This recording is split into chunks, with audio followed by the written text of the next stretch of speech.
Okay, one of the first things we want to look at is during the 1980s. Like I said, this is the time when Ronald Reagan had cut taxes. During the 1980s, I want you to look at this. Reagan and his policies of cutting taxes for the rich. Not only that, but he cut them for everybody. He didn't just cut them for the rich, but he cut taxes for everybody. During the 1980s, Ronald Reagan created 21 million new jobs during his administration. So in other words, in the 8 years that he was in office, when he lowered taxes on the rich and everybody else, he created 21 million jobs. And the source of that, these numbers that I'm using, is the 1994 Heritage Foundation report. So the Heritage Foundation, after totaling up all the numbers, says that Ronald Reagan's administration created 21 million jobs, due in part because of his policies of lowering taxes on the rich. And how did that happen? Well, because if you lower taxes on the rich, see, the way the conventional wisdom runs is that you lower taxes on the rich will in turn go out and Mr. Cenk used the term speculate, but I like to use the fact that they just go out and spend and buy yachts and buy planes and buy diamonds and buy this, that, and other. And every time they buy something, they pay sales tax. And see, that's where the real money was coming in from, because people were buying and spending, and the more rich people that went out and spent money, they created new jobs, because the demand for the products, the high-end products, and even the low-end products, all of that created jobs.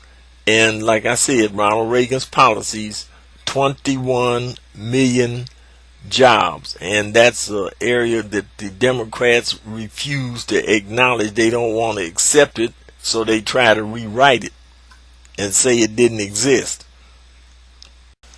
Now, the next thing that we want to look at, as I said, Ronald Reagan in the 80s, his administration created 21 million new jobs. Well, 21 million new jobs can be split to say either one of two things. It could have been 21 million jobs working in high income areas like technologies or manufacturing or something like that, or it could have been flipping hamburgers. If you creating 21 million jobs but the people are working on minimum wage jobs, then really, quite frankly, that's not something that you want to brag about. But now let's look at the jobs created under prior to Ronald Reagan. We had Jimmy Carter, and then we had Ronald Reagan, and we're going to compare numbers between the policies that Jimmy Carter's administration was using and what happened in the 80s with Ronald Reagan, as far as the spread of low minimum wage jobs, middle class jobs, and high wage jobs. And the source for this is the Bureau of Labor Statistics, U.S. Department of Labor, Joint Economic Committee. And what we will find is this: a breakdown of jobs by Reagan compared to the Carter administration. All right, first of all, we're going to use the years 77 to 80 for Carter. And then we're going to use 80 to 84. So that's a 4-year span both ways, basically. 80 to 84 for Reagan. All right. Jobs back then, this is in the 80s now. Jobs making $7,012, which were basically was considered minimum wage jobs. Okay. During the years 77 to 80, the Carter administration created 41.77% of the jobs created back then were jobs that were minimum wage. During Reagan's years, the first 4 years of Reagan's administration, his administration is responsible for creating 6% of the jobs created were the minimum wage. Okay. Now we're coming to the area of the range between $7,012 up to $28,048. And here we find that under Jimmy Carter, there was an increase in jobs of 68.2%, while under Ronald Reagan the number was 46.2%. Now in that range, now remember back in the late 70s and early 80s, I would attribute that to it was a, it was a good wage.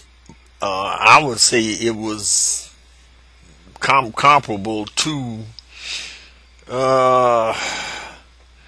I can't really say middle class, but it was somewhere, I would say, between just barely making it and having a good steady job, but it wasn't quite exactly a middle class job. Okay, now from there we're going to go to jobs over $28,048 and up. Now these jobs were more or less like manufacturing jobs and so forth, where you would consider that middle class, because these were jobs of people working at Ford and Chrysler and the big four back then. But anyway, these $28,048 and up, during the Jimmy Carter administration, they lost 9.9% of those jobs. Under Ronald Reagan, his first 4 years, the increase in that area was 46.1%. That was the reestablishment of the middle class. And notice that was just for the first 4 years of Ronald Reagan. He went on in the next 4 years, just blew everything out of the water as far as the middle class is concerned. Therefore, the message that I want to leave you is that despite what you just heard from the young Turk over there, what he was talking about, he does not know what he's talking about, because like I said, he skipped over this particular area, either because it's not that widely known among the younger generations. Now some of the older people would probably remember it, but the younger ones, they were brought up not even really knowing that much about Ronald Reagan or his administration. That's why the Turk over there, he skipped over the 80s, because as far as the Democrats are concerned, that's something they want to forget. So now you have the information, and now you know what the truth is about cutting taxes for the rich. That plus the other information that is available on the link that I provide you will let you know just exactly what the real deal is in that particular arena.